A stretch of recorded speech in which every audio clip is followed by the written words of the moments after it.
Ebbaluwa ya Pawulo omutume ey'okubiri eri Abakolinso. Essula esooka. Pawulo annyonnyola obuweereza bwe ng'omutume. Okulamusa abaawandiikirwa ebbaluwa. Pawulo omutume wa Kristo Yesu olw'okwagala kwa Katonda, ne Timoseewo owooluganda, eri ekkanisa ya Katonda eri mu Kolinso, awamu n'abatukuvu bonna abali mu Akaya yonna. Ekisa kibeerenga gye muli n'emirembe ebiva eri Katonda Kitaffe ne Mukama waffe Yesu Kristo. Pawulo atendereza Katonda. Yeebazibwe Katonda era Kitaawe wa Mukama waffe Yesu Kristo, Kitaffe ow'okusaasira era Katonda ow'okusanyusa kwonna, atusanyusa mu buli kibonoobono kyaffe, ffe tulyoke tuyinzenga okusanyusanga abali mu kubonaabona kwonna, n'okusanyusa ffe kwe tusanyusibwa Katonda. Kubanga bwe tugabana ennyo mu bibonyoobonyo bya Kristo, era bwe tutyo mu Kristo bwe tugabanira ennyo essanyu. Naye bwe tubonaabona olw'okusanyusibwa n'okulokola kwammwe, era bwe tusanyusibwa olw'okusanyusibwa kwammwe, okuleeta okugumiikiriza ebibonyoobonyo ebyo naffe bwe tubonyaabonyezebwa. Essuubi lyaffe ly'amaanyi gye muli, kubanga tumanyi nga bwe mugabana ku bibonyoobonyo byaffe, era bwe mutyo mugabana ne ku ssanyu lyaffe. Kubanga abooluganda, tetwagala mmwe obutategeera, okubonyaabonyezebwa okwatutuukako mu Asiya, bwe twazitoowererwa ennyo nnyini okusinga amaanyi gaffe, era n'okusuubira ne tutasuubira kuba balamu. Ffe lwaki twawulira ng'abasaliddwa ogw'okufa? Ekyo kyaliwo tuleme kwesiga maanyi gaffe, wabula twesiga Katonda azuukiza abafu. Katonda yatuwonya mu kufa okunene okwenkana awo, era anaatuwonyanga, era oyo gwe tulinamu essuubi ery'okutuwonyanga. Nammwe mutuyambe mu kusaba, bwe batyo bangi beebaze Katonda ku lwaffe olw'emikisa egituweereddwa olw'okusaba kw'abangi. Pawulo akyusa mu ntegeka ye. Kubanga okwenyumiriza kwaffe kwe kuno, omwoyo gwaffe gutukakasa nti mu nsi muno n'okusingira ddala mu mmwe, tubadde tweyisa mu butukuvu ne mu mazima ga Katonda, si mu magezi ag'omubiri, wabula mu kisa kya Katonda. Kubanga tetubawandiikira birala, wabula ebyo bye musobola okusoma era n'okutegeera, era nsuubira nga mubitegeerera ddala. Era nga bwe mutegeddeko ekitundu, musobola okwenyumiriza mu ffe, era nga naffe bwe tulyenyumiriza mu mmwe ku lunaku lwa Mukama waffe Yesu. Olw'okubanga nali neekakasa mu ekyo, nayagala nnyo okusooka okujja gye muli, mulyoke muweebwe omukisa gwa mirundi ebiri. Nayagala mbakyalire nga ŋŋenda e Makedooni, era nkomewo gye muli nga nva e Makedooni, mulyoke munsibirire nga ŋŋenda e Buyudaaya. Kale bwe nali njagala okukola ekyo, nalagaanaganya? Oba bye nteesa mbiteesa ng'omuntu w'omu nsi, okugamba nti weewaawo, weewaawo, ate nti si weewaawo, si weewaawo? Naye nga Katonda bw'ali omwesigwa, ekigambo kyaffe gye muli tekiri weewaawo, ate nti si weewaawo. Kubanga Omwana wa Katonda, Yesu Kristo, ffe gwe twabuulira mu mmwe, nze ne Sirwano ne Timoseewo, teyali nti weewaawo ate nti si weewaawo, naye mu ye bulijjo mulimu weewaawo. Kubanga mu byonna byonna Katonda bye yasuubiza, mu oyo mwe muli weewaawo, era oyo kyava aleeta amiina, Katonda atenderezebwe ku bwaffe. Naye atunyweza ffe awamu nammwe mu Kristo, era eyatufukako amafuta ye Katonda, era eyatussaako akabonero, n'atuwa omusingo ogw'omwoyo mu mitima gyaffe.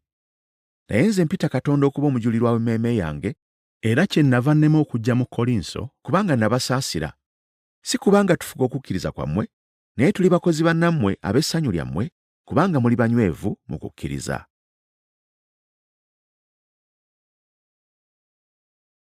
Ebbaluwa ya Pawulo omutume ey'okubiri eri Abakolinso. Essula ey'okubiri. Ensonga lwaki Pawulo yabawandiikira. Naye namalirira mu mutima gwange obutajja nate na nnaku gye muli. Kubanga nze bwe mbanakuwaza, kale nsanyusa y'ani wabula oyo nze gwe nakuwaza. N'ekyo nakiwandiika bwe ndijja nneme kunakuwazibwa abo abagwanira okunsanyusa, kubanga mbeesiga mmwe mwenna, ng'essanyu lyange lye lyammwe mwenna. Kubanga mu kubonaabona okungi n'okuluma omutima nabawandiikira n'amaziga amangi, si lwa kubanakuwaza, naye mutegeere okwagala kwe nnina gye muli bwe kuli okungi ennyo. Okusonyiwa eyasobya. Naye bwe wabaawo omuntu eyaleeta okunakuwala, aba tanakuwazizza nze, wabula mmwe mwenna, so si mwenna nneme okubazitoowerera ennyo. Kubanga ali bw'atyo ekibonerezo ekyo kyaweereddwa abangi kimala. Kyekiva kibagwanira mmwe okumusonyiwa obusonyi, n'okumusanyusa afaanana bw'atyo, mpozi aleme okumirwa ennaku ze nga ziyinza obungi. Kyenva mbeegayirira okunyweza okwagala gy'ali, kubanga era kyennava mpandiika, ndyoke mbagezese ntegeere obanga muli bawulize mu bigambo byonna. Buli gwe musonyiwa ekigambo, nange mmusonyiwa. Kubanga nange kye nsonyiye obanga nsonyiye, nkisonyiye ku lwammwe mu maaso ga Kristo. Setaani aleme kutwekulumbalizaako, kubanga tetuli ng'abatategeera nkweze. Pawulo mu Tulowa. Naye bwe najja mu Tulowa olw'enjiri ya Kristo, era oluggi bwe lwanzigulirwawo mu Mukama waffe, omutima gwange tegwatereera kubanga saasangayo Tito muganda wange. Kyennava mbasibula ne ŋŋenda mu Makedoni. Obuwanguzi mu Kristo. Naye Katonda yeebazibwe, atutwala bulijjo ng'abawanguzi mu Kristo, era n'atukozesa mu kumumanyisa mu bantu bonna ng'evvumbe erisaanira wonna. Kubanga tuli vvumbe eddungi erya Kristo eri Katonda mu abo abalokoka ne mu abo ababula. Eri abo ababula tuli vvumbe eriva mu kufa erireeta okufa, naye eri abalokoka tuli vvumbe eriva mu bulamu erireeta obulamu. Era ebyo ani abiyinza? Kubanga tetuli nga bali abasinga obungi abatabanguzi b'ekigambo kya Katonda, naye ng'abantu ab'amazima era abaatumibwa Katonda, bwe tutyo mu maaso ga Katonda bwe twogera mu Kristo.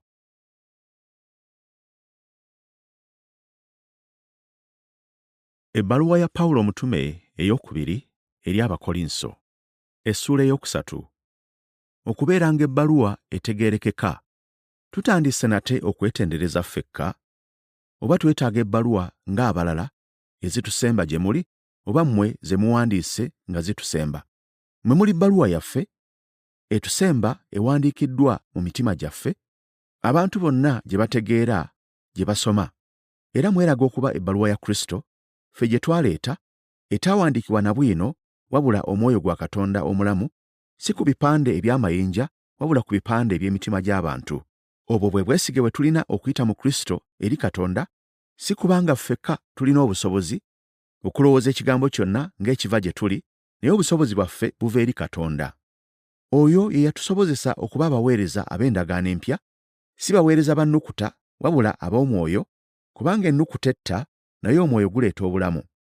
Naye obanga okuweereza okw'okufa okwali mu nnukuta, okwasalibwa ku mayinja, kwajjira mu kitiibwa bwe kityo, n'abaana ba Isirayiri n'okuyinza ne batayinza kwekaliriza maaso ga Musa olw'ekitiibwa ky'amaaso ge ekyali kigenda okuggwaawo, okuweereza okw'Omwoyo tekulisinga nnyo okuba n'ekitiibwa?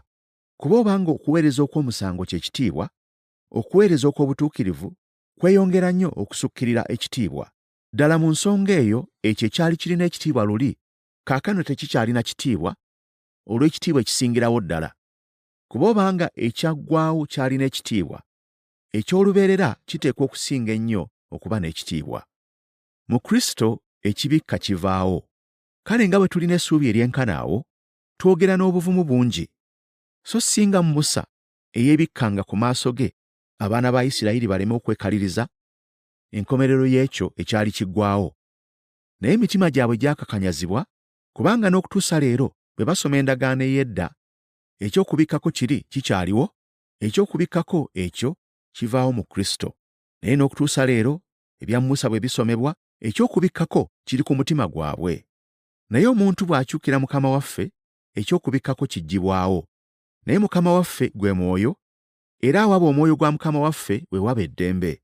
Naye ffe ffenna bwe tuggyibwako eky'okubikka ku maaso, nga tulaba ekitiibwa kya Mukama waffe, tukyusibwa okufaananyizibwa nga ye, okuva mu mutendera gumu ogw'ekitiibwa okutuusa mu mulala, kubanga kino kiva eri Mukama gwe Mwoyo.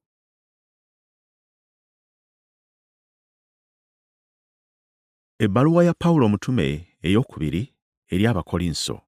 Essuula ey'okuna. Eky'obugagga kiri mu bibya eby'ebbumba. Kale nga bwe tulina okuweereza kuno olw'okusaasira kwa Katonda, tetuddirira. Naye twagaana eby'ensonyi ebikisibwa, nga tetutambulira mu bukuusa, so tetukyamya kigambo kya Katonda, naye olw'okulabisa amazima, tuleka buli muntu atulowoozeeko ng'omwoyo gwe bwe guli mu maaso ga Katonda. Era newankubadde ng'enjiri yaffe ebikkibbwako eri abo ababula. Beebo abatakkiriza, Setaani omufuzi ow'emirembe gino be yaziba emitima gyabwe, n'abaziyiza okulaba omusana gw'enjiri ey'ekitiibwa eya Kristo, oyo kye kifaananyi kya Katonda. Kubanga tetwebuulira ffekka wabula Kristo Yesu nga ye Mukama waffe, naffe nga tuli baddu bammwe ku lwa Yesu. Kubanga Katonda ye yayogera nti, leka omusana gwake mu kizikiza, eyayaka mu mitima gyaffe okuleeta omusana ogw'okutegeera ekitiibwa kya Katonda mu maaso ga Yesu Kristo. Naye obugagga obwo tuli nabwo mu bibye by'ebbumba, amaanyi amangi ennyo galyoke gave eri Katonda, so si eri ffe. Tubonyaabonyezebwa mu buli ngeri, naye tetumalibwawo, tusoberwa, naye tetuggwaamu ssuubi, tuyiganyizibwa, naye tetulekebwa, tumeggebwa, naye tetuzikirira. Bulijjo tutambula nga tulina mu mubiri okuttibwa kwa Yesu, era n'obulamu bwa Yesu bulyoke bulabisibwenga mu mubiri gwaffe. Kubanga ffe abalamu tuweebwayo ennaku zonna eri okufa okutulanga Yesu, era n'obulamu bwa Yesu bulyoke bulabisibwenga mu mubiri gwaffe ogufa.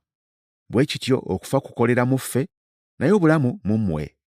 Naye nga tulina omwoyo guli ogw'okukkiriza, nga bwe kyawandiikibwa nti, nakkiriza kyennava njogera, era naffe tukkiriza era kyetuva twogera.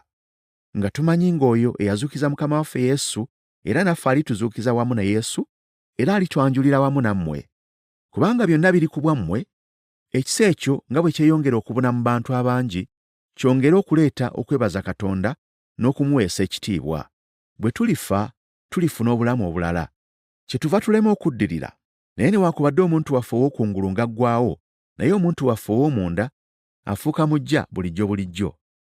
Kubanga okubonaabona kwaffe okuzitowa okw'ekiseera ekyakaakano kwongerayongera nnyo okutuleetera ekitiibwa ekizitowa eky'emirembe n'emirembe. Ffe nga tetutunuulira ebirabika wabula ebitalabika, kubanga ebirabika bya kiseera, naye ebitalabika bya mirembe na mirembe.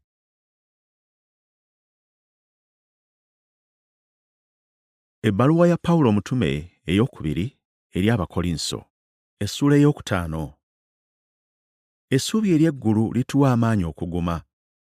Kubanga tumanyi nti obanga ennyumba yaffe ey'ensiisira ey'omu nsi eryabizibwa, tulina eyazimbibwa eva eri Katonda, ennyumba etaazimbibwa na mikono ey'emirembe n'emirembe ey'omu ggulu. Kubanga tusindira mu eno nga twegomba okwambazibwa ennyumba yaffe eriva mu ggulu, bwe tulyambazibwa, mpozi tuleme okusangibwa nga tuli bwereere. Kubanga ffe abali mu nsiisira eno tusinda nga tuzitoowererwa, si kubanga twagala okwambula wabula okwambazibwa, ogwo ogufa gulyoke gumirwe obulamu. Naye eyatukolera ekyo ye Katonda, eyatuwa omwoyo okuba omusingo. Kyetuva tuguma ennaku zonna, era tumanya nti bwe tuba mu mubiri tuba wala Mukama waffe. Kubanga tutambula olw'okukkiriza so si ku kulaba. Tuguma, era kino kye tusinga okwagala, okuva mu mubiri guno n'okubeera Mukama waffe gy'ali. Era kyetuva tufuba, obanga tukyali muno, obanga tuli wala, okusiimibwa ye. Kubanga ffe ffenna kitugwanira okulabisibwa Kristo w'alisalira emisango, buli muntu aweebwe ekimusaanira, okusinziira ku birungi oba ku bibi bye yakola ng'akyali mu mubiri. Mu Kristo mwe tutabaganira ne Katonda. N'olwekyo, bwe tumanya okutya Mukama waffe, tusendasenda abantu, naye Katonda amanyi bwe tuli, era nsuubira nga nammwe mumanyi mu myoyo gyammwe. Tetwetendereza nate gye muli, wabula okuba wammwe kye munaasinzirangako okwenyumirizanga ku lwaffe, mulyoke mubenga n'ekyokuddamu abeenyumiriza olw'ebyo ebitalabika, so si mu mutima. Kuba obanga tulaluse eri Katonda, obanga twegendereza ku lwammwe. Kubanga okwagala kwa Kristo kwe kutufuga, nga tulowooza bwe tuti ng'omu yabafiirira bonna kyebaava bafa. Naye yafiirira bonna, abalamu balemenga okubeera abalamu nate ku bwabwe bokka, wabula ku bw'oyo eyabafiirira n'azuukira. Okusooka leero kyetuva tulema okumanya omuntu yenna, okusinziira ku ndaba y'obuntu, okumanya newaakubadde okusooka twatwala Kristo mu ndaba y'obuntu, naye kaakano tetukyamumanya nate bwe tutyo. N'olwekyo omuntu yenna bw'aba mu Kristo aba kitonde kiggya, eby'edda nga biweddewo, laba nga bifuuse bijja, naye byonna biva eri Katonda, eyatutabaganya naye yekka ku bwa Kristo, n'atuwa ffe okuweereza okw'okutabaganya. Kwe kugamba nti Katonda bwe yali mu Kristo ng'atabaganya ensi naye yennyini, nga tababalira byonoono byabwe, era nga yatuteresa ffe ekigambo eky'okutabaganya. Kyetuva tubeera ababaka mu kifo kya Kristo, Katonda ng'afaanana ng'abeegayirira okuyita mu ffe, tubeegayirira mu kifo kya Kristo, mutabagane ne Katonda. Ataamanya kwonoona, yamufuula ekibi ku lwaffe, ffe tulyoke tufuuke obutuukirivu bwa Katonda mu ye.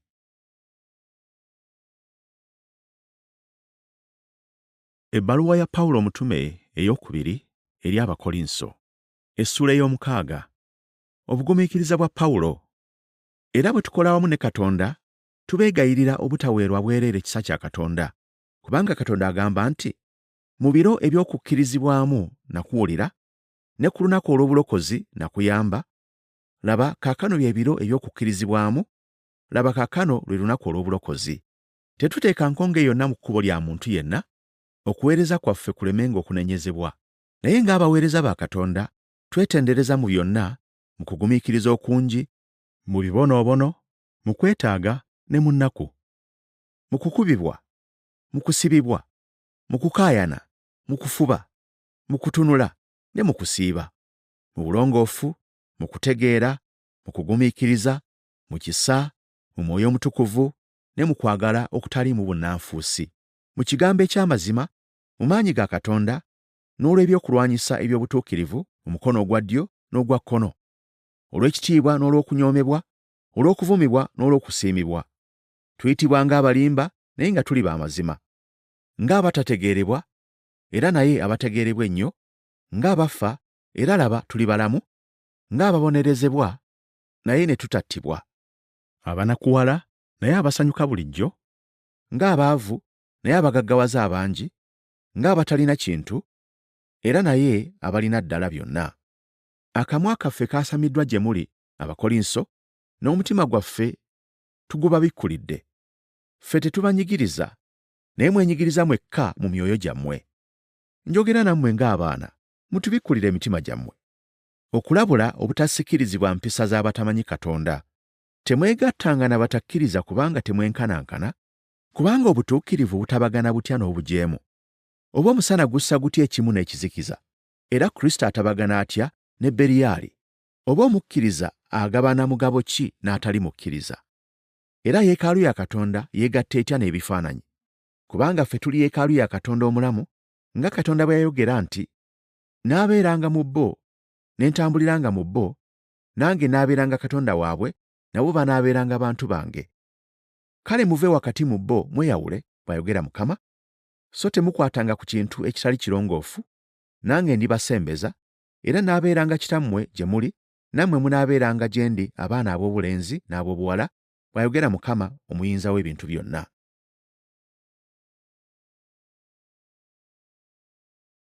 Ebbaluwa ya Pawulo omutume ey'okubiri eri Abakolinso. Essula ey'omusanvu. Okusanyuka kwa Pawulo. Abaagalwa, nga bwe tulina ebisuubizo ebyo, twenaazengako obugwagwa bwonna obw'omubiri n'obw'omwoyo, nga tutuukiriza obutukuvu mu kutya Katonda. Mutubikkulire emitima gyammwe, tetwonoonanga muntu yenna, tetuguliriranga muntu yenna, tetulyazaamaanyanga muntu yenna. Soogedde kubanenya, kubanga nayogedde dda nga muli mu mitima gyaffe, okufiira awamu nammwe n'okubeera abalamu awamu nammwe. Njogera n'obuvumu bungi gye muli, neenyumiriza nnyo ku lwammwe, njijjudde nnyo essanyu, nsukkiridde okujaguza mu bibonoobono byaffe byonna. Kubanga era bwe twajja mu Makedooni, omubiri gwaffe ne gutalaba kuwummula n'akatono, naye ne tubonaabona eruuyi n'eruuyi, ebweru yaliyo entalo, munda mwalimu okutya. Naye asanyusa abasobeddwa ye Katonda, n'atusanyusa ffe olw'okujja kwa Tito.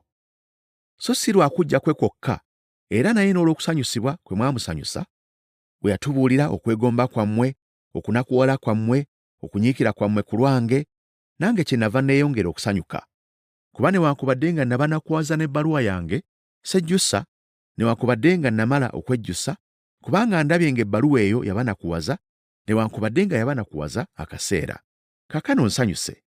Sisanyuse kubanga mwanakuwazibwa, naye kubanga mwanakuwala n'okwenenya ne mwenenya, kubanga mwanakuwala eri Katonda, muleme okufiirwa mu kigambo kyonna ku bwaffe. Kubanga okunakuwala eri Katonda kuleeta okwenenya okw'obulokozi okutejjusibwa, naye okunakuwala okw'omu nsi kuleeta okufa.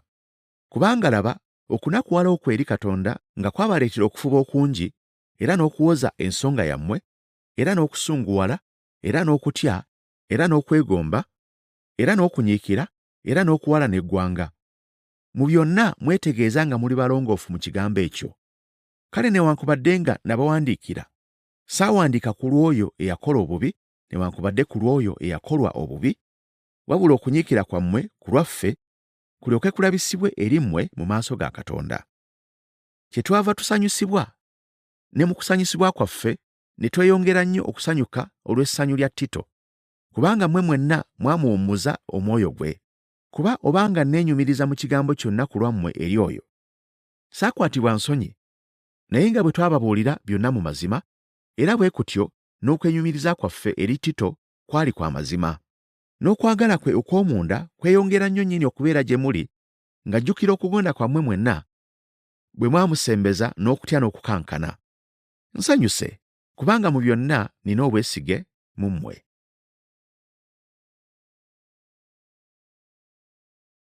Ebbaluwa ya Pawulo omutume ey'okubiri eri Abakolinso, essula ey'omunaana. Pawulo asaba ekkanisa okuyamba abooluganda. Era tubategeeza abooluganda ekisa kya Katonda kye yalaga ekkanisa ez'e Makedooni. Mu kugezesebwa kwabwe nga baabonyaabonyezebwa ennyo, essanyu lyabwe eryasukkirira n'obwavu bwabwe obwasukka, byombi byajjuzibwa okugaba kwabwe okwanjulukufu. Kubanga ntegeeza nti bo baagaba okusinziira ku busobozi bwabwe, era nkakasa nga baasinzaawo naye nga beeyagalidde bokka. Baatusaba n'okwegayirira okungi bakkirizibwe okwegatta n'abo abayamba abatukuvu. Era baakola si nga bwe nali ndowooza, naye baasooka okwewaayo bokka eri Mukama waffe n'eri ffe mu kwagala kwa Katonda. Kyetwava tusaba Tito nga bwe yatandika edda omulimu ogwo ogw'ekisa, ajje agumalirize ne mu mmwe. Naye nga bwe musukkirira mu byonna, mu kukkiriza ne mu kwogera ne mu kutegeera ne mu kufuba kwonna ne mu kwagala kwammwe gye tuli, era musukkirirenga ne mu mulimu guno ogw'ekisa. Soogera nga mbalagira bulagizi, wabula okukakasa nti olw'okufuba kw'abalala, okwagala kwammwe nakwo kwa mazima. Kubanga mumanyi ekisa kya Mukama waffe Yesu Kristo, nti bwe yali omugagga naye n'afuuka omwavu ku lwammwe, obwavu bwe bulyoke bubagaggawaze mmwe. Ku nsonga eno mbawa amagezi. Kisingako kaakano okumaliriza kye mwatandika omwaka gumu ogwayita, so si kukola kwokka, era naye n'okwagala, bwe butyo obumalirivu bwammwe obw'okwagala bwenkane n'okukimaliriza nga mukozesa ebyo bye mulina. Kuba obanga waliwo kye mwagala okukola, kikkirizibwa okusinziira ku muntu ky'alina, so si ku ekyo ky'atalina. Kubanga soogedde bwe ntyo abalala bawummuzibwe, nammwe muteganyizibwe, wabula olw'okwenkanankana, mmwe bye mulina ebingi mu kiseera kino bibayambe bo mu kwetaaga kwabwe, ate ebyabwe bye bali nabyo ebingi biribayamba mmwe mu kwetaaga kwammwe, okwenkanankana kubeerewo. Nga bwe kyawandiikibwa nti, eyakuŋŋaanya ennyingi teyasigazangawo, naye eyakuŋŋaanyanga katono teyeetaaganga. Tito ne banne. Naye Katonda yeebazibwe awadde Tito omutima ogubalumirwa, kubanga teyakoma ku kukkiriza bukkiriza kye twamusaba, naye kennyini mu kufuba ajja gye muli ku bubwe. Era tutuma wamu naye oluganda atenderezebwa olw'okubuulira Enjiri mu kkanisa zonna. So si ekyo kyokka, era naye oyo ye yalondebwa ekkanisa okutambula naffe olw'ekisa ekyo kye tuweereza ffe, Mukama waffe aweebwe ekitiibwa, era tulage n'okwagala kwaffe. Twewala omuntu yenna obutatunenya olw'ekirabo kino kye tuweereza, kubanga tuteekateeka ebirungi si mu maaso ga Mukama waffe mwokka, era naye ne mu maaso g'abantu. Era tutuma wamu n'abo muganda waffe gwe twakemanga emirundi emingi mu bigambo ebingi nga munyiikivu, naye kaakano munyiikivu nnyo okusingawo olw'okwesiga okungi kw'alina gye muli. Ebyo Tito ye assa kimu nange, era ye mukozi munnange mu buweereza bwammwe, era eby'abaganda baffe abo be babaka ab'ekkanisa, abo kye kitiibwa kya Kristo. Kale mu maaso g'ekkanisa mubalage ekikakasa okwagala kwammwe n'okwenyumiriza kwaffe ku lwammwe.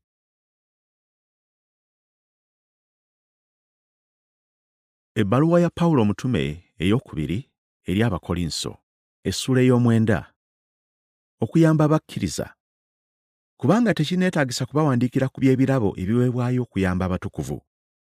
kubanga mmanyi nga muli beetegefu okuyamba, ekyo kye mbenyumiririzaamu eri ab'e Makedoni ku lwammwe, nga mbagamba nti ab'omu Akaya beetegefu okuviira ddala mu mwaka ogwayita, era obumalirivu bwammwe bwakubiriza bangi mu bo.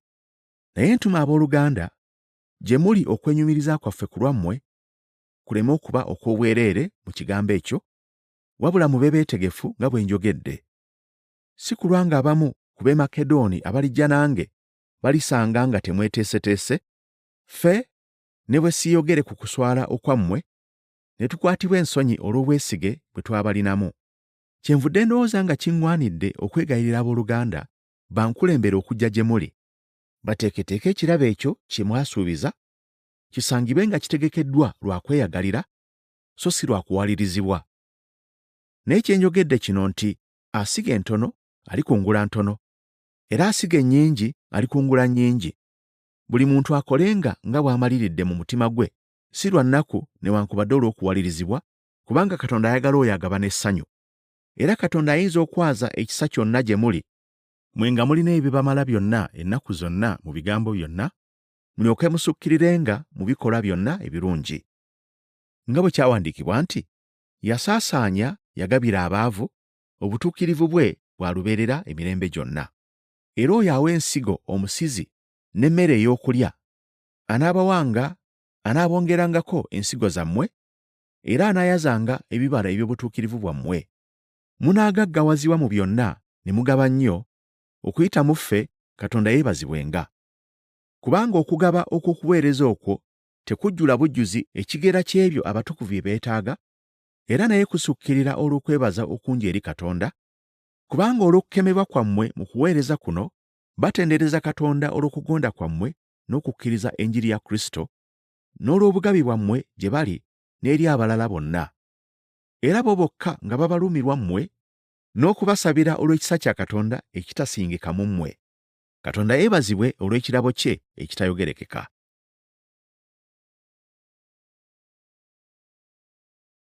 Ebbaluwa ya Pawulo omutume ey'okubiri eri Abakolinso, essula y'ekkumi. Pawulo ayogera ku bajeemu e Kolinso. Pawulo ayogera ku abo abamunyooma. Naye nze kennyini Pawulo mbeegayirira olw'obukkakkamu n'obuwombeefu bwa Kristo, nze omwetowaze bwe mba nammwe, ate omuzira nga siri nammwe. Kale mbeegayirira bwegayirizi, bwe ndiba nga ndi nammwe, nneme okubalaga obuzira obwo bwe nkozesa eri abalala abalowooza nga ffe tutambula okugobereranga omubiri. Kuba newankubadde nga tutambulira mu mubiri, tetulwana kugobereranga mubiri, kubanga ebyokulwanyisa eby'entalo zaffe si bya mubiri, naye birina amaanyi agava eri Katonda olw'okusaanyaawo ebigo. Tusaanyaawo empaka na buli kintu ekigulumivu ekikulumbazibwa okulwana n'okutegeera kwa Katonda, era nga tujeemulula buli kirowoozo okugondera Kristo. Tweteeseteese okubonereza obutagonda bwonna, okugonda kwammwe lwe kulituukirira. Mutunuulire ebintu nga bwe biri. Omuntu yenna bwe yeekakasa mulinga wa Kristo, yeerowooze kino yekka, nti nga naye bw'ali owa Kristo, era naffe bwe tutyo. Kubanga ne bwe ndisukkirira okwenyumiriza olw'obuyinza bwaffe Mukama waffe bwe yatuwa olw'okubazimba, so si lwa kubasuula, mu byonna sirikwatibwa nsonyi. Sandyagadde kufaanana ng'abatiisa n'ebbaluwa zange.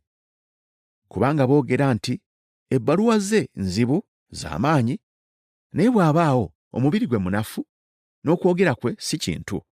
Alowooza kino, ategeere nti bye tugamba mu bbaluwa nga tetuliiyo, era bye tukola nga tuli nammwe.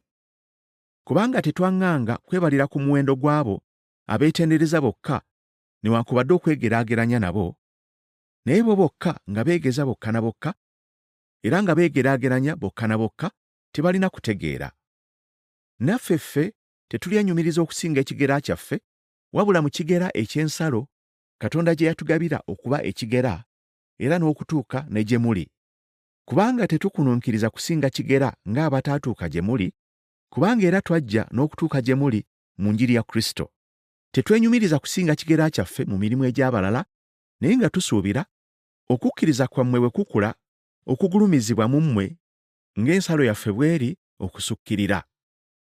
Olwo tulisobola okubuulira Enjiri mu bifo ewala okusinga ewammwe, nga tetwenyumiriza lwa mulimu ogukoleddwa mu kitundu ky'abalala. naye eyeenyumiriza yeenyumirizanga mu Mukama waffe. Kubanga omuntu eyeetendereza yekka si yaasiimibwa, wabula oyo Mukama waffe gw'atendereza.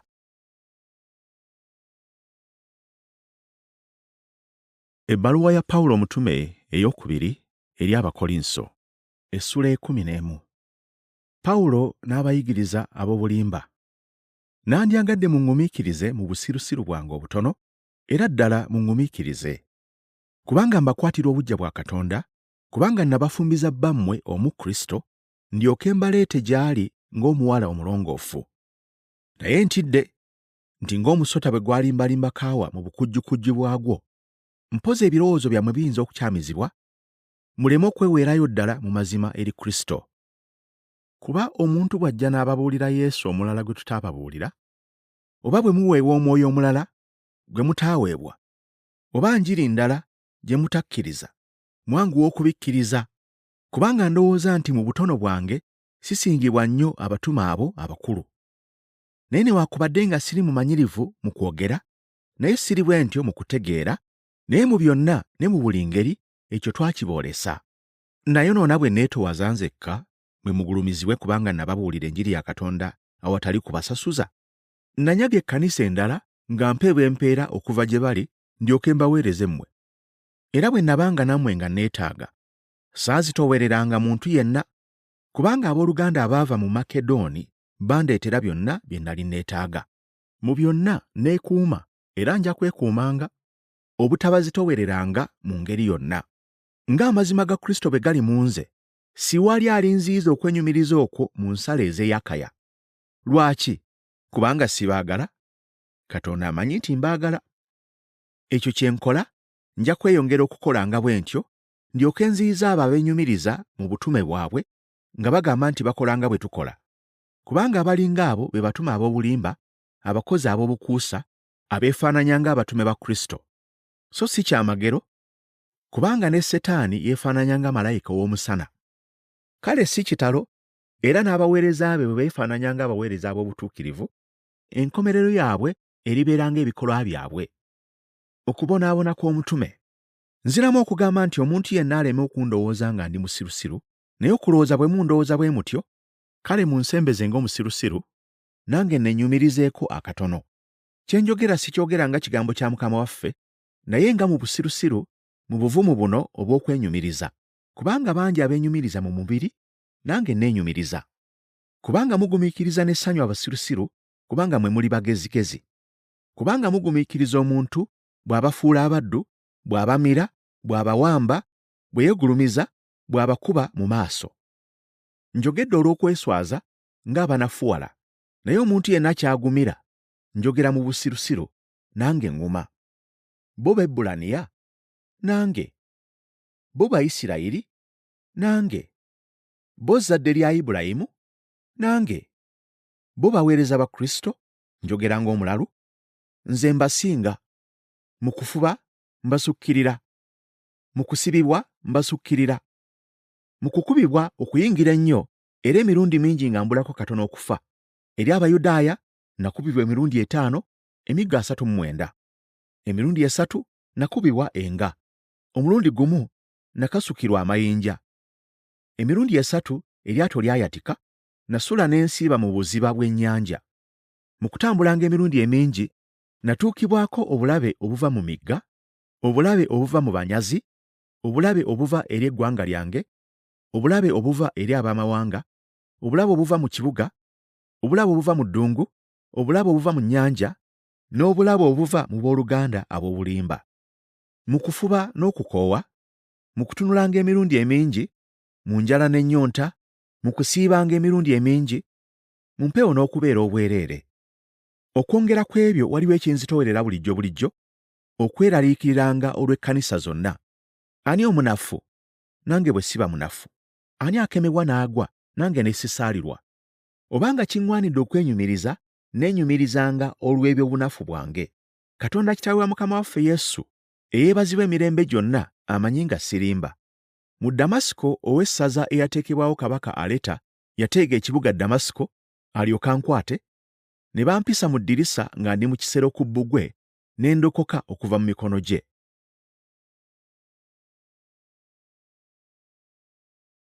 Ebbaluwa ya Pawulo omutume ey'okubiri eri Abakolinso, essula y'e12. Okulabikirwa kwa Pawulo. Kiŋŋwanidde okwenyumiriza newaakubadde nga tekusaana, naye ka ŋŋende mu kwolesebwa n'okubikkulirwa kwa Mukama waffe. Mmanyi omuntu mu Kristo emyaka 14 egiyise eyatwalibwa mu ggulu eryokusatu, oba mu mubiri oba si mu mubiri, simanyi, Katonda y'amanyi. Era mmanyi nti omuntu oyo oba mu mubiri oba si mu mubiri, simanyi, Katonda y'amanyi, bwe yatwalibwa mu lusuku lwa Katonda n'awulira ebigambo ebitayogerekeka ebitasaanira muntu kubyatula. Ku bw'omuntu oyo neenyumirizanga, naye ku bwange siryenyumiriza, wabula mu by'obunafu bwange. Kuba singa nayagala okwenyumirizanga, sandibadde musirusiru, kubanga mba njogera mazima, naye mbireka, omuntu yenna aleme okulowooza ku nze okusinga kyandabamu oba kyawulira gye ndi. Pawulo ayogera ku bunafu bw'omubiri bwe yalina. Naye olw'okunziyiza okwegulumiza ennyo, olw'ebyo ebyambikkulirwa, kyennava mpeebwa eriggwa mu mubiri, omubaka wa Setaani okumbonyaabonya, nemenga okugulumizibwa ennyo. Emirundi 3 neegayira Mukama ekigambo ekyo kinveeko, n'aŋŋamba nti, ekisa kyange kikumala, kubanga amaanyi gange gatuukiririra mu bunafu. Kyennaavanga neenyumiriza n'essanyu eringi olw'ebyobunafu bwange, amaanyi ga Kristo galyoke gasiisire ku nze. Kale olwa Kristo kyenva nsanyukira obunafu, okugirirwanga ekyejo, okwetaaganga, okuyiganyizibwanga, okutegananga, okulangibwanga Kristo, kubanga bwe mba omunafu, lwe mba ow'amaanyi. Obweraliikirivu bwa Pawulo. Mbadde musirusiru. Mmwe mwampaliriza kubanga nagwaniramu okuntendereza, kubanga newaakubadde nga nze siri kintu, naye abatume abo abakulu ennyo tebansinga mu kigambo kyonna. Mazima obubonero obw'omutume bwakolerwanga ewammwe mu kugumiikiriza kwonna, mu bubonero n'ebyamagero n'eby'amaanyi. Kubanga kiki ekkanisa endala kye zaabasingamu, okuggyako nze nzekka obutabazitoowereranga. Munsonyiwe ekyonoono ekyo. Laba, omulundi ogwokusatu kaakano neeteeseteese okujja gye muli. So siribazitoowerera, kubanga sinoonya byammwe, wabula mmwe, kubanga tekigwanira abaana okuterekeranga abakadde, wabula abakadde okuterekeranga abaana. Ndiwaayo ebyange, era nange ndyeweerayo ddala ku lwammwe, nga ndi musanyufu. Kale bwe mbaagala ennyo, mwe musaana kunjagala katono. Mukkirize nti nze saabazitoowerera, naye bwe nali omugerengetanya, nabatega mu lukwe ne mbakwasa. Waliwo amagoba gonna ge nafuna okuva gye muli okuyita mu abo be nabatumira. Neegayirira Tito okugenda, era ne ntuma owooluganda omulala awamu naye. Tito yafuna amagoba gonna okuva gye muli. Ye nange tetwakolera mu mwoyo gumu, tetwatambulira mu kisinde kimu. Obwedda mulowooza nga ffe twewolereza mu maaso gammwe? Mu maaso ga Katonda twogerera mu Kristo. Naye byonna abaagalwa, twogera bya kubazimba mmwe. Kubanga ntidde bwe ndijja, mpozi nneme okubasanga nga mufaanana nga bwe saagala, nammwe muleme okunsanga nga nfaanana nga bwe mutayagala, mpozi ne wabaawo okuyomba, obujja, obusungu, empaka, okulyoolyoma, okugeya, okwegulumiza n'okujeema. Era ntya nti bwe ndijja nate, Katonda wange alintowaza mu maaso gammwe, nange ne nakuwalira abangi abannyooma edda, ne bateenenya obugwagwa n'obwenzi n'obukaba bwe baakola.